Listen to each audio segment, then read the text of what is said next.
నమస్తే welcome to yo-yo TV. తెలంగాణలో CM Revanth Reddy పాలన పరంగా బాగానే ఉన్న భాష మాత్రం కటువుగా ఉంటుంది.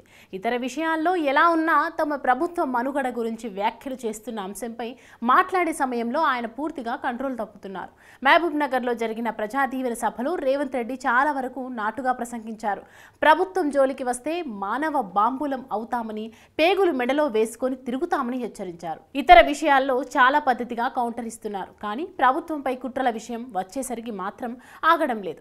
ప్రభుత్వం లోక్సభ ఎన్నికల తర్వాత పడిపోతుందని బీఆర్ఎస్ బీజేపీ నేతలు బెదిరిస్తున్నారు. ఈ క్రమంలో కొంతమంది ఎమ్మెల్యేలతో టచ్లోకి వెళ్లేందుకు కేసీఆర్, కేటీఆర్ ప్రయత్నిస్తున్నారన్న గుసగుసలు వినిపిస్తున్నాయి.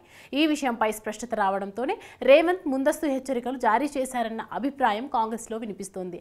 సందుల్లోనో గొంతుల్లోనో ఎవరినైనా గోకితే ఊరుకునేది లేదని హెచ్చరించడం వెనుక లోతైన అర్థం ఉందన్న అంచనాలకు వస్తున్నారు రేవంత్ రెడ్డి. అధికారంలో ఉండకూడదన్నట్లుగా బీఆర్ఎస్ శైలి ఉంది. గత 10 ఏళ్లుగా చేసిన అనేక తప్పుల్ని రేవంత్ రెడ్డి సర్కార్ వెలుగులోకి తెస్తుంది.